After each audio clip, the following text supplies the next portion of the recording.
السلام علیکم ناظرین، میں ہوں عظمیٰ خان رومی اور آپ دیکھ رہے ہیں پروگرام سلیم بخاری شو۔ ناظرین، آج سپریم کورٹ میں فیض آباد دھرنا کیس کے فیصلے کے خلاف نظر ثانی کیس کی سماعت ہوئی، جس کی سربراہی چیف جسٹس کر رہے تھے۔ 3 رکنی بینچ تھا جس نے یہ کیس کی سماعت کی ہے، اور چیف جسٹس صاحب کا سوال یہ تھا کہ فیکٹ فائنڈنگ کمیٹی جو بنائی گئی، ہم یہ جاننا چاہتے ہیں کہ فیض آباد دھرنے کا ماسٹر مائنڈ کون تھا، اور سپریم کورٹ نے نیا انکوائری کمیشن تشکیل دینے کا حکم دے دیا ہے حکومت کو، اور جو اس سماعت کے دوران کیا ریمارکس رہے اور کن کن لوگوں سے کیا کیا سوالات ہوئے اور کیا کیا جوابات دیے گئے، اس پر بھی بات کریں گے، اور کن تناظر میں یہ بات کی گئی اس پر بھی بات کریں گے، اور آپ کو یہ بتائیں کہ یہ جو سماعت ہے وہ 15 نومبر تک ملتوی کر دی گئی ہے۔ ساتھ ہی ساتھ ناظرین، ہم ڈسکس کریں گے کہ جو افغان باشندوں کے واپسی کا عمل تھا، جس طرح سے اس کو سیبوٹیج کرنے کی کوشش کی گئی، وہ کچھ منصوبہ بھی بے نقاب ہوا ہے، کیا اس کی اصلیت ہے، کون اس کے پیچھے کردار ہیں، اس پر بات کریں گے۔ اور ناظرین، اس کے علاوہ ایک اور اہم ٹاپک جس پر ہم ڈسکس کریں گے وہ یہ ہے کہ فلسطینیوں کو غزہ سے بے دخل کرنے کے لیے جو منصوبہ بنایا جا رہا تھا کہ ان کو کس طرح سے مصر میں جو ہے وہ منتقل کیا جائے گا، وہ کیا منصوبہ ہے اور وہ کس طرح سے کر کے لیک ہوا ہے، کس نے لیک کیا ہے، اور اس پہ مصر کا کیا ری ایکشن آیا، اس پر بات کریں گے۔ السلام علیکم بخاری صاحب۔ السلام، کیسی ہیں آپ عظمیٰ؟ بخاری صاحب، میں ٹھیک ہوں۔ بخاری صاحب، آج سپریم کورٹ میں جو سماعت ہوئی، ڈسکشن کی ڈیٹیلز میں ہم بعد میں جائیں گے، لیکن آج سپریم کورٹ میں جو معاملات تھے وہ بڑے سینسٹیو تھے، بڑے سینسٹیو نوعیت کے تھے، اور ایسا لگ رہا تھا کہ جو کورٹ ہے اس کا مزاج یہ ہے کہ یہ معاملے کو منطقی انجام تک پہنچائیں گے۔ لیکن جو میرا پہلا سوال یہ ہوگا کہ جو فیکٹ فائنڈنگ کمیٹی انہوں نے بنائی، اس میں کچھ کردار جو ہیں وہ جو ہے آپ سمجھتے ہیں کہ کیا ان کے نام یا آپ کہہ لیں کہ وہ بے نقاب ہو سکیں گے کہ جو اس کمیٹی میں جن کے نام آئیں گے، کیا ایسا پاسبل ہوگا؟ کیا رواج پڑ سکے گا نیمنگ دا نیمز کا؟ ہاں، میرے خیال سے رواج پڑ سکے گا نہیں، بلکہ رواج پڑ گیا ہے، اس لیے کہ آج کی جو پروسیڈنگز ہیں اس میں جس طریقے سے بضد ہو کے، اور میں سمجھتا ہوں بہت مناسب طریقے سے بضد ہو کے انہوں نے کوشش کی کہ جتنے لوگوں سے بھی بات ہو رہی ہے، جو بھی روسٹرم پر آ رہا ہے، وہ کھل کے یہ کہے کہ کس نے کیا کیا تھا۔ میرے خیال سے یہ تقاضا کرنا یا اس کے لیے ضد کرنا بالکل یعنی اخلاقی طور پہ بھی ٹھیک ہے اور قانونی طور پہ بھی ٹھیک ہے کہ اس ملک کے ساتھ کھلواڑ کرنے والوں کا پتہ ہونا چاہیے قوم کو کہ کس نے کیا کیا ہے۔ بات کہاں سے شروع کریں یہ بڑا مشکل لگ رہا ہے، اس لیے کہ بہت ساری باتیں آج عدالت میں چیف جسٹس صاحب نے خاص طور سے اور وہاں پیش ہونے والے لوگوں نے کی ہیں، جس کے اوپر ایک پروگرام پورا کیا جا سکتا ہے، لیکن ہم کوشش کریں گے کہ اس مختصر وقت میں اس کو جس حد تک ہم یعنی سم اپ کر سکتے ہیں وہ ہم کر دیں۔ بنیادی سوال یہ ہے کہ یہ جو عمران پروجیکٹ تھا جو 2011 میں لانچ کیا گیا، اس کو لانچ کرنے والے کون لوگ تھے، کنہوں نے کیا، کنہوں نے پلان کیا، کنہوں نے کنسیو کیا، آبجیکٹیوز کیا تھے۔ کچھ چیزیں تو سامنے آ چکی ہیں، آپ کے سامنے ہیں، چاہے وہ 2014 کا دھرنا ہے، چاہے وہ اس کے بعد 4 سال کی حکومت ہے، 2017 کا میں جو پلان کیا گیا اس کے حساب سے 2018 کا الیکشن جو ہے اس کے میں کیا تباہی مچی، وہ سب کچھ ہمارے سامنے ہے۔ لیکن چیف جسٹس صاحب ایک شخص کے بارے میں کینیڈا سے امپورٹ کیا کہہ کے ابھی تک انہوں نے نام نہیں لیا ہے، لیکن میرے خیال سے کسی ایک کامن انٹیلیجنس کے بندے کے لیے یہ طے کرنا مشکل نہیں ہے کہ ان کا حوالہ جو ہے وہ مولانا طاہر القادری صاحب کی طرف ہے۔ مولانا طاہر القادری صاحب کے بارے میں ایک بڑا سارکاسٹک ریمارک میں نے سنا کہ وہ کرائے کے قاتل کے طور پہ ہر جگہ آدھمکتے ہیں، چاہے ان کا اپنا کوئی ذاتی لین دین اس سے ہو یا نہ ہو۔ یہ ہم نے بہت سارے دھرنوں میں جس کا وہ حصہ رہے ہیں اس میں ہم نے دیکھا، اور یہی بات اٹھا کے چیف جسٹس صاحب بار بار کہہ رہے تھے کہ ایک شخص کینیڈا سے آیا، وہ سب کچھ کر کے چلا گیا، کسی نے نہیں پوچھا۔ وہ پھر حکومت سے پوچھ رہے ہیں کہ کیا پاکستانی یہاں سے جا کے اسی طرح کا دھرنا وہاں کر سکتے ہیں، اور کیا آپ سمجھتے ہیں کہ وہاں اگر آپ اس طرح کا دھرنا کریں گے تو پھر وہ آپ کو کہیں گے جائیں اب آپ عزت دار طریقے سے گھر چلے جائیں۔ تو اصل آبجیکٹیو ان کا یہ پوچھنے کا تھا کہ کیوں ایسے لوگوں کے خلاف ایکشن انیشیٹ نہیں ہوا۔ ٹھیک ہو گیا جی؟ دوسری طرف آ جائیں، وہ نیمنگ آف دا نیمز کی جو بات آپ کر رہے ہیں، انہوں نے اصرار کیا چیئرمین پیمرا سے بھی، جو سابقہ تھے اس سے بھی، موجودہ اس سے بھی، کہ نام بتائیں کون تھا ماسٹر مائنڈ اس فیض آباد دھرنے کا۔ اب جیسا میں نے کہا کہ یہ جو عمران پروجیکٹ ہے اس کے بہت سارے اہم لوگ حصہ رہے ہیں، ان میں 3 سکسیسو یعنی آئی ایس آئی کے چیف تھے، جن میں جنرل شجاع پاشا، جنرل ظہیر الاسلام اور جنرل فیض حمید۔ یہ تینوں یہاں تک اس پروجیکٹ کے اندر ڈوبے ہوئے ہیں اور ان تینوں کو اسے قوم کو ایک نہ ایک دن حساب دینا پڑے گا. اور مجھے یوں لگتا ہے کہ اگر یہ نیمنگ آف دا نیمز کی جو بات آپ کر رہے ہیں ان کے نام اگر لے لیے گئے تو یہ عدالت میں آویں ہی آویں. یہ میں خبر بریک کر رہا ہوں کہ نہ صرف شجاع اپنے فیض حمید صاحب غالباً یہ دونوں حضرات بھی تشریف لائیں گے عدالت میں.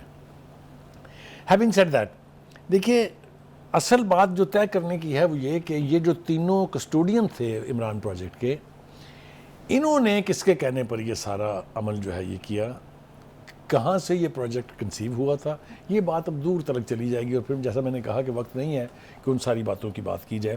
آج جو چیف جسٹس صاحب کا رویہ تھا وہ یعنی ناقابل فہم تو نہیں ہے, لیکن تھوڑا سا اس اعتبار سے اگریسو تھا کہ جب ایک وکیل صاحب ہیں جو ضیاء الحق کے بیٹے کے وکیل تھے, وہ اعجاز الحق صاحب, انہوں نے جب سابقہ صدر کا حوالہ دینے کے لیے ان کے نام کے ساتھ لفظ صدر استعمال کیا تو وہ اریٹیٹ ہو گئے باقاعدہ. انہوں نے کہا نو یو ول ناٹ کال ہم پریزیڈنٹ ان دس کورٹ. یہ بہت کیٹیگورک اور بہت یعنی جرت والا بندہ ہی ایسی بات کر لیکن سکتا بخاری صاحب ہمیشہ ہے. پوائنٹ آؤٹ کیا گیا, کورٹس ہی جواز بھی تو دیتی رہی ہیں. آ رہا ہوں, اسی لیے تو اس کو انڈو کرنے کا وقت آ گیا. اب دیکھیں میں تسلیم کرتا ہوں یہ کہ فوج وہ سب کچھ نہیں کر سکتی تھی جو ماضی میں انہوں نے کیا, چاہے اس کا تعلق ایوب خان سے ہو جو پہلے ملٹری ڈکٹیٹر تھے, چاہے اس کا تعلق ضیاء الحق سے ہو یا پھر پرویز مشرف سے ہو. اگر عدالتیں ان کے ساتھ کلیبوریٹ نہیں کرتی, ان کی سہولت کاری نہیں کرتی, یہ پاکستان میں ہو ہی نہیں سکتا تھا. آپ یہ دیکھیے کہ اس میں اس حد تک ہم چلے گئے کہ ہم نے ایک شخص کو یہ حق دے دیا کہ تم آئین میں اپنی مرضی سے جب چاہو جو چاہو وہ ترمیم کر لو. یہ دنیا کی بنانا ریپبلک میں بھی کسی کے پاس نہیں ہے, یہ کنگڈمز میں بھی شاہ کے پاس نہیں ہوتا اختیار. تو یہ ہماری اعلیٰ عدلیہ کے بہت اس وقت کے نامور ججوں کی کرتوتیں ہیں, اور جنہوں نے اعلی کار بننے سے انکار کیا ان کے جونیئرز کو اٹھا کے ان کا حال بھی ہم نے دیکھ لیا کیا کیا گیا. تو میں سمجھتا ہوں کہ یہ ان کا جس کو کہتے ہیں نا کہ ایک سیچوریشن پوائنٹ ہوتا ہے ہر چیز کا, غالباً سیچوریشن پوائنٹ آ گیا ہے. اور قاضی فائز عیسیٰ صاحب یہ اپنے مدت ملازمت میں طے کرنا چاہتے ہیں کہ جو کچھ ماضی میں ہوا ہے یہ دہرایا نہ جائے. اور اس کا ایک ہی طریقہ ہے, وہ خود بھی کہہ رہے ہیں یہ کہ جب تک متعلقہ افراد کو جنہوں نے یہ جرائم کیے اس قوم کے خلاف, اس ملک کے خلاف, اس ریاست کے خلاف, ان کو آپ سزا نہیں دیں گے تو دوسرا شخص وہی جرم کرنے سے کبھی باز نہیں آئے گا. اس طرح بھی انہوں نے بڑا کھل کے اشارہ کیا ہے. ایک اور جو حوالہ میں دینا چاہتا ہوں وہ یہ ہے کہ جو کمیٹی بنائی تھی حکومت نے اس کے اوپر بھی چیف صاحب بہت نالاں تھے. ایک تو یہ کہ انہوں نے کہا کہ یہ ایک کاغذی کارروائی ہے اور اس کے ذریعے تمام ذمہ داروں کو ایگزونریٹ کرنے کی ایک کوشش ہے. بہت خوفناک ریمارکس ہے یہ from the level of the chief justice. اور ساتھ ہی انہوں نے کہا کہ اب آپ ایک انکوائری کمیشن بنائیے اور اس کے ٹی او آرز ہمیں بھیجیں کہ وہ کیا وہ اس نے طے کرنا ہے. مراد ان کی یہ تھی کہ جن چیزوں سے آپ جان بچانا چاہ رہے ہیں ان چیزوں کو آپ سامنے لے کے آئیں, نیم دا نیم جس کی بات آپ نے کی ہے. دوسرا ان کا جو گفتگو چیئرمین پیمرا صاحب کا اور موجودہ سے تھی اس میں بھی بہت بڑے بڑے واضح اشارے ہیں. اور سوائے ابصار عالم کے اور کسی نے دیکھیے ابصار عالم تو چونکہ اس پوری اس کا حصہ ہے, حصہ تو سلیم بیگ صاحب بھی ہیں. وہ یہ کہہ رہے ہیں کہ آپ ہمیں یہ بتائیں کہ آپ کو کس نے کہا تھا یہ ریویو پٹیشن دائر کرنے کے لیے فیصلے کے خلاف, جو کہ ریٹرن نہیں تھی. 9 ہوئی, 9 کی 9 میں سے پیمرا ایک فریق تھا. ان کا آپ ہمیں صرف یہ بتائیں کہ آپ کو کس نے کہا تھا.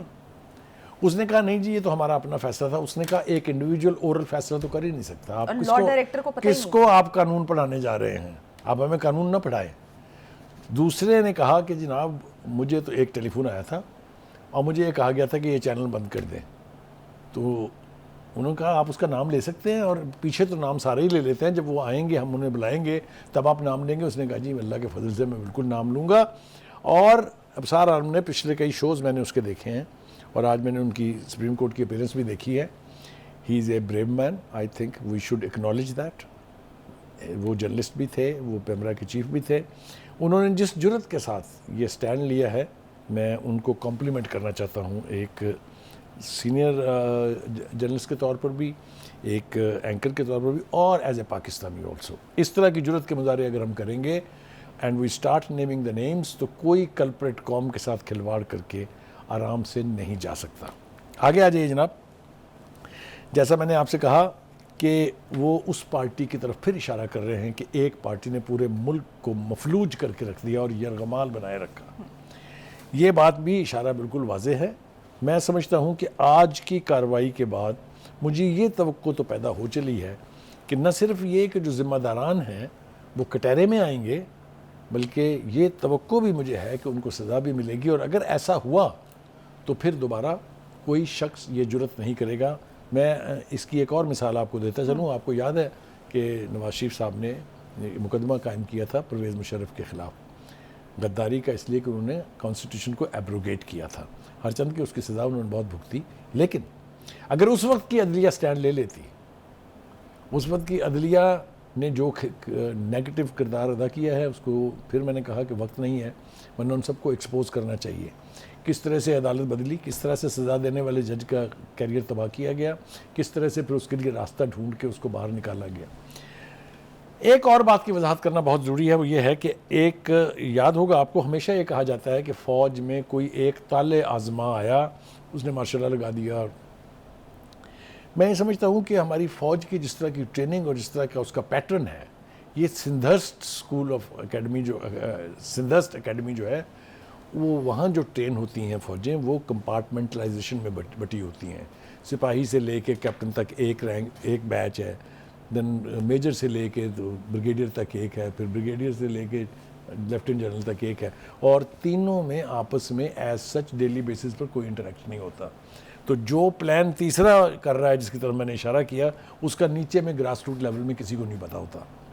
مگر چونکہ ڈسپلن فورس ہے، لہٰذا جب بھی کوئی چیف فیصلہ کر لیتا ہے تو فوج کو مجبوراً کہہ لیجئے یا ڈسپلن کی وجہ سے ساتھ دینا پڑتا ہے.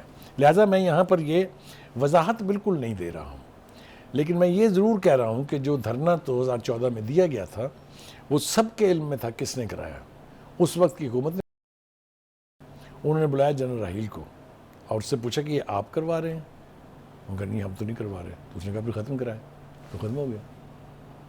تو کہنے کا مطلب یہ ہے کہ یہ ساری باتیں جو ہیں جو ہمارے سامنے آ رہی ہیں، اس نے بہت تکلیف دہ بات ہے یہ کہ ایک ملک جو ایٹامک پاور ہے، ایک ملک جو اسلامی جمہوریہ ہے، ایک ملک جو اب 75 سال جس کی عمر ہو گئی ہے، وہاں یہ سب کچھ کھلواڑ ہوتے رہے اور کسی کو آج تک سزا یا جزا جو ہے اس کا مستحق قرار بخاری صاحب، آپ نے ذمہ داران کو کٹہرے میں لانے کی بات کی اور آپ یہ کہہ رہے ہیں کہ اب وہ وقت آ گیا ہے، لیکن ہم نے دیکھا کہ حمود الرحمان کمیشن رپورٹ سے لے کے ابھی جو آپ نے مشرف والے کیس کا جو ذکر کیا، اس میں ہم دیکھ سکتے ہیں کلیئرلی کہ ہم یہ سمجھتے رہے کہ جب یہ اس قسم کے فیصلے آتے رہے یا اس قسم کی جو رپورٹس آتی رہیں، اس میں ہم یہ دیکھتے رہے کہ ہم نے یہ سمجھا کہ یہ پہلا قطرہ ثابت ہوگا، لیکن وہ پہلا قطرہ جو ہے وہ کہیں گم ہو جاتا ہے. دیکھیے، وہ گم اس لیے ہو جاتا تھا کہ ہمیشہ سے ماضی میں جن ادوار کا آپ ذکر کر رہی ہیں اس میں فوج اور عدلیہ ور بوتھ کلیبوریٹرز. یہ پہلی دفعہ ہوا ہے کہ فوج اور عدلیہ اب دو الگ پیجز پر ہیں، اور ہونا بھی چاہیے. As state institutions they are not suppose to do سہولت کاری for each other. They should do what their constitutional role is. وہ سیم پیج منترا نے جتنی تباہی اس ملک میں مچائی ہے، اس کا کوئی یعنی نہ اس کا کوئی حساب مانگنے والا ہے، نہ اس کا کوئی سزا اور جزا ہے، اور اسی لیے ہمارے ساتھ یہ کھلواڑ اکثر ہوتے رہے ہیں. میں سمجھتا ہوں کہ یہ پروسیڈنگ اگر جاری رہتی ہے، اب تو خیر 15 نومبر تک آپ نے کہا کہ یہ ملتوی ہو گئی ہے، تو یقینی طور پر اس میں سے 2-3 چیزیں جو ہیں وہ یقینی طور پہ اپنے منطقی انجام کو پہنچیں گی. ایک یہ کہ اگر آپ قوم کے خلاف کوئی جرم کریں گے، اگر آپ ریاست کے خلاف کوئی جرم کریں گے، تو ریاست اور قوم آپ کو معاف نہیں کرے گی، اور معاف نہیں ہونا چاہیے.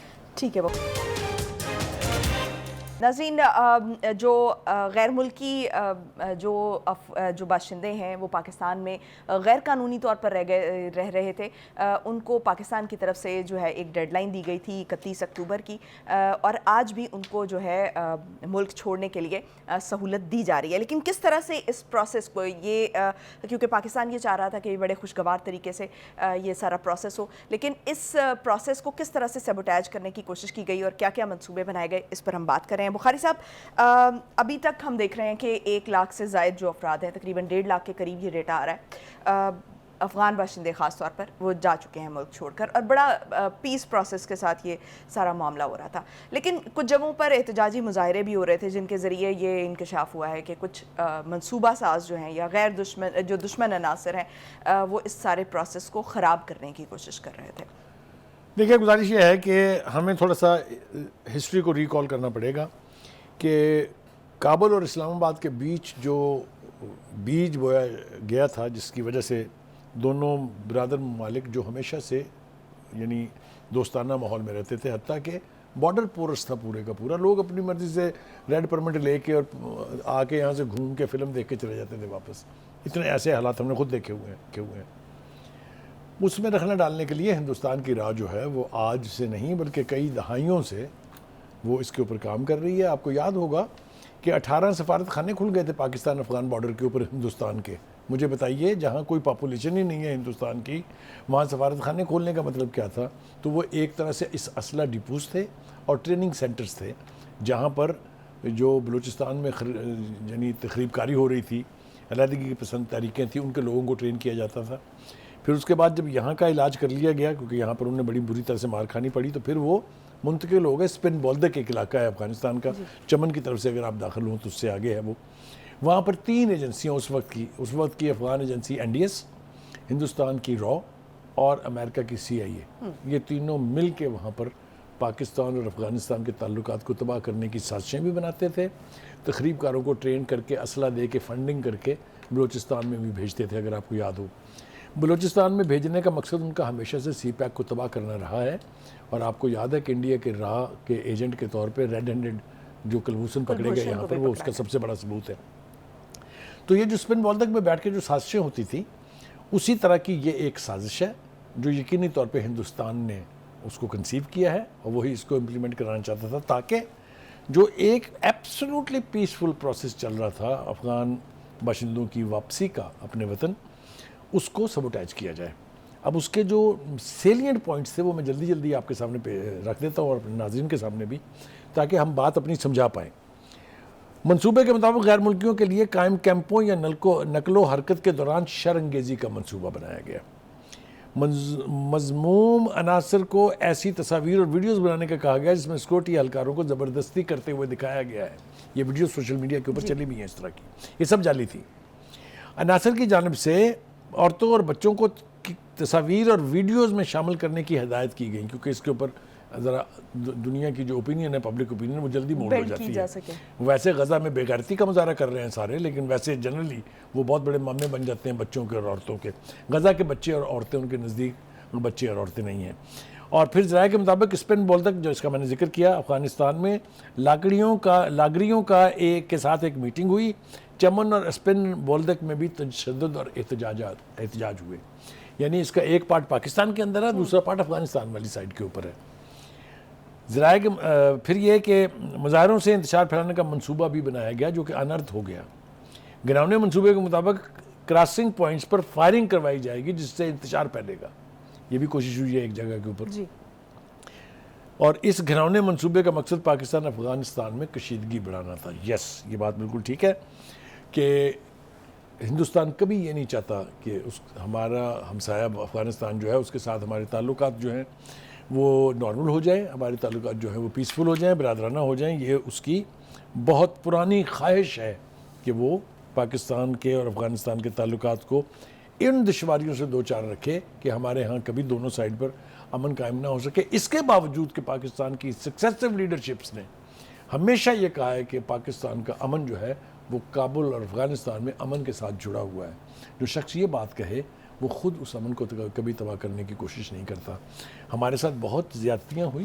ہمارے ساتھ را کے ایجنٹوں نے پاکستان کی ایمبیسی پہ حملہ کیا تھا کابل میں, اگر آپ کو یاد ہو, اور بہت خوفناک واردات تھی وہ. یہ سب کچھ سامنے رکھتے ہوئے ہمیں یہ مشن تو مکمل کرنا ہے. ہمارے اس مشن کے 3 بیسک آبجیکٹیو ہیں. ایک یہ ہے کہ جو لوگ بغیر ڈاکومنٹس کے پاکستان میں ہیں, وہ چاہے افغان ہیں چاہے کسی دوسری نیشنلٹی کے ہیں, ان کو ایک دفعہ اپنے ملک واپس جانا پڑے گا. واپس جا کے وہ باقاعدہ ڈاکومنٹس کے ساتھ تشریف لائیں, دے ول بی ویلکم. آ کے یہاں پاکستان کے سسٹم کا حصہ بنے, کوئی خرابی نہیں ہے اس میں, لیکن بغیر کاغذات کے ہم یہ نہیں ہونے دیں گے. دوسری بات کہ ہمیشہ سے یہ پلان تھا کہ جو افغان ریفیوجیز آئے تھے وہ بھی, اور جو یہ باشندے ہیں یہ بھی, کہ جب کابل میں امن ہو جائے گا تو یہ لوگ اپنے والنٹریلی اپنے اپنے گھروں کو چلے جائیں گے. وہ عمل نہیں ہو سکا. ہم نے کل بھی اس کے اوپر بات کی تھی, پرسوں بھی کی تھی ہم نے بات اس کے اوپر, اور اس وجہ سے پاکستان سفر کر رہا ہے. ہم انفارچونیٹ بات یہ ہے کہ جو افغانستان میں جو انٹرنیشنل وار آن ٹیرر کے حوالے سے جو جنگ مسلط کی گئی تھی جس میں ہم حصہ بنے, اس کے نتیجے میں چاہے آپ واپس چلے جائیں جنرل ضیاء الحق کے دور میں, تو ہمیں کیا ملا؟ ہمیں کلاشنکوف کلچر ملا, ہمیں نارکوٹکس کلچر ملا. ہماری سوسائٹی کو, ہمارے یوتھ کو تباہ و برباد کر دیا گیا. اب ہم چاہتے ہیں کہ اس طرح کی واردات ہمارے ہاں دوبارہ نہ ہو. ہم یہ توقع کر رہے ہیں, اور مجھے اس بات کی بھی خوشی ہے, ہمیں کریڈٹ دینا چاہیے افغان گورنمنٹ کو کہ انہوں نے ان لوگوں کو لینے سے انکار نہیں کیا. یعنی جس رفتار سے آپ نے خود ہی ذکر کیا 1,20,000 کے قریب لوگ واپس جا چکے ہیں, تو یہ اگر کابل کی حکومت نہ چاہتی تو یہ عمل مکمل نہیں ہو سکتا تھا نا. دوسری بات جو کل ہم بات کر رہے تھے کہ ان کو جو ہے آن بورڈ لیا جانا چاہیے, تو وہ ان کو آن بورڈ لیا گیا. میں سمجھتا ہوں کہ ان کو آن بورڈ نہ لیا گیا ہوتا تو یہ پھر واپسی ممکن نہیں ہو سکتی. تو یہ اس اعتبار سے اس منصوبے کو جو سبوٹاج کرنے کا جو بھی نیگیٹو پلان تھا وہ چونکہ انرتھ ہو گیا ہے. دونوں پارٹیز جو ہیں افغانستان اور پاکستان وہ اویئر ہو گئے ہیں کہ اس طرح کی کوششیں کی جا رہی ہیں. یعنی ہم اپنی پالیسیز کسی حد تک جو ہے وہ تھوڑا سا اس کو ٹائم کے لحاظ سے اس کو آلٹرنیٹ کر رہے ہیں, تھوڑا سا اس میں آلٹریشن لا رہے ہیں. دیکھیے میں نے تیسری وجہ بیان نہیں کی, وہ اگر آپ مجھے بیان کرنے دیں گی تو میں آپ کو اس کی وضاحت آپ کو خود ہی سمجھ میں آ جائے گی. وہ تھی کہ پاکستان میں ہونے والے دہشت گردی کے جو واقعات تھے ان میں کافی سارے سانحات میں افغان لوگ ملوث پائے گئے. اس کے لیے ہماری سیکورٹی جو ہے وہ ایٹ سٹیک تھی. میرے خیال سے دنیا کا کوئی ملک بھی اپنی سیکورٹی کو ایٹ سٹیک نہیں جانے دے گا, اور یہی وجہ ہے کہ حکومت وقت اور سیکورٹی ایجنسیز وہ ایک پیج پر ہیں اس حوالے سے کہ یہ ایک دفعہ جائیں اور 10,000 دفعہ واپس آئیں بٹ ود ڈاکومنٹس, تاکہ ان کی نشاندہی ہو جائے, پتہ لگے ان کی ایکٹیویٹیز کیا ہیں, پتہ لگے ان کی پلیسنگ. آپ سمجھتے ہیں نا. تو یہ میرے خیال سے ایفرٹ تھی, اس ایفرٹ کو کامیاب ہونا چاہیے. اس سے افغانستان کا بھی فائدہ ہے, ہمارا بھی فائدہ ہے. جہاں تک ہندوستان کی تعلق ہے وہ اس صدمے, اس مروڑ سے ہمیشہ تڑپتا رہے گا کہ پاکستان میں امن کیوں قائم ہو رہا ہے, پاکستان اور افغانستان کے تعلقات بہتر کیوں ہو رہے ہیں. ٹھیک ہو گیا. بخاری صاحب, ایک تو یہ جو ایک بڑا منصوبہ جو وکی لیکس جو امریکی ویب سائٹ ہے اس کی طرف سے لیک کیا گیا ہے, خفیہ دستاویزات جاری کی گئی ہیں جس میں یہ کہا گیا ہے کہ یہ فلسطینیوں کو غزہ سے بے دخل کر کے جو مصر کا جو سینائی ڈیزرٹ ہے اس میں جو ہے وہ آباد کرنے کی یہ کوشش کی جا رہی ہے. تو ایک طرف میرا تو سوال یہ ہے بڑا کلیئر سا کہ ایک تو یہ فلسطینیوں کو جس طرح سے بے دخل کرنے کی کوشش ہو رہی ہے, دوسری طرف جو ہے وہ ان کی کلنگز جس پیمانے پر ہو رہی ہیں, کیا مقاصد اچیو کرنا چاہتے ہیں اس سے؟ دیکھیے پہلی بات تو یہ ہے کہ فلسطینیوں کو بحیثیت ایک قوم تباہ و برباد کرنے کا منصوبہ تو اسرائیل کا آج کا نہیں ہے. جب سے اسرائیل قائم ہوا ہے, جب سے یہ سلسلہ جاری ہے, اور ان کو اس میں کامیابی اس لیے نہیں ہوئی کہ فلسطینی بہت باغیرت قوم کا نام ہے. وہ نہ جلدی ہتھیار پھینکتے ہیں, نہ جلدی ہار تسلیم کرتے ہیں. یہی وجہ ہے کہ 75 سالوں سے ان کے ساتھ جو جینوسائیڈ اور جو کلنگ آپریشن چل رہے ہیں, اس کے باوجود آج بھی ایک قوم کی حیثیت سے وہ کھڑے ہیں.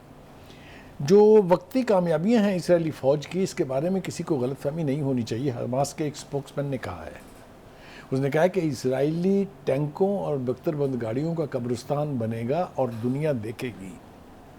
آج کی ان کی جو ان کے اسپوکس مین کی جو باتیں ہیں اسے اگر آپ غور سے سنیں تو آپ کو پتہ چل جائے گا کہ یہ اتنا it's not the Palestinians are not easy prey and Hamas and Hezbollah are of course not. But Bukhari sahab جب امریکہ آیا تھا افغانستان میں تو افغانستان سے متعلق بھی ایسی باتیں جو کریکٹ. یہ دیکھیے یہ جو امریکہ کی شے کے اوپر دعوے کر رہے ہیں نا, ان کے اندر سے پوچھیں حماس اور Hezbollah are the horrific name for them. ان کی مائیں بچوں کو بھی ان کا نام لے کے ڈراتی ہیں. تو ایک تو میں سمجھتا ہوں کہ یہ جنگ کا اینڈ نہیں ہے, یہ اصل جنگ کا آغاز ہے. اب آپ دیکھیے گا آگے آگے کیا ہوتا ہے. ابھی بھی اس تمام تر مائٹ کے باوجود, اس تمام تر دنیا کی سپر ترین پاورز جو ہیں مائنس رشیا اینڈ چائنا, سب کی سپورٹ کے باوجود بھی ان کا حال کیا ہو رہا ہے. اگر یہ واک اوور تو نہیں ہے نا, انہیں کہیں نا جرت کر کے گھسے نا غزہ کے اندر, ان کو پتہ ہے کیا ہونا ہے. ہم نے اس کی تفصیل جو ہے بیان کی تھی. تو آبجیکٹو یہ ہے کہ فلسطین کی ریاست کو ختم کر کے اسٹیٹ ہوڈ کا جو رائٹ ہے, جو دو ریاستی حل کی بات ہوتی ہے, یہ تقاضا ہی ختم ہو جائے. یہ کوشش ہندوستان کی اپنے اسرائیل کی بھی ہے, اور یہ کوشش obviously امریکہ اور اس کے حواریوں کی بھی ہے. لیکن جب تک یہ دو ریاستی حل کی آپشن تھی بخاری صاحب, تب تو جو عرب ممالک ہیں انہوں نے بھی تسلیم نہیں کیا. انہوں نے کہا کہ آئے ہم جنگ کرتے ہیں. دیکھیے گزارش یہ ہے, عربوں کے رول کے بارے میں آپ مجھے چھیڑ دیں گی اگر, تو پھر میں ان کو قرض کرنے بیٹھ جاؤں گا. اس کی کوئی لمٹ پھر ہوتی نہیں ہے. غصہ مجھے ان کے اوپر بہت ہے. آپ کو میں ایک مثال دیتا ہوں. یہ جو امریکہ کی ریاستیں ہیں, جو سابقہ ریاستیں ہیں, اور جو وہاں ممالک ہیں, بولیویا ہے, وہ چلی ہے, وہاں وہ کولمبیا ہے, انہوں نے چلی اپنے اس نے بولیویا نے تو خیر ڈپلومیٹک تعلقات ہی توڑ لیے ہیں.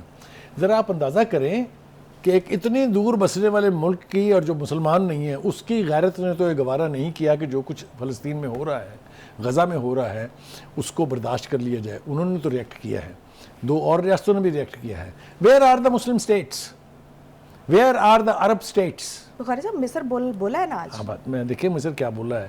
مصر کے بارے میں بھی آپ مجھے نہ بہکائیں تو نہیں, پرووک نہ کریں, کیونکہ بہت کچھ منہ سے نکل جائے گا.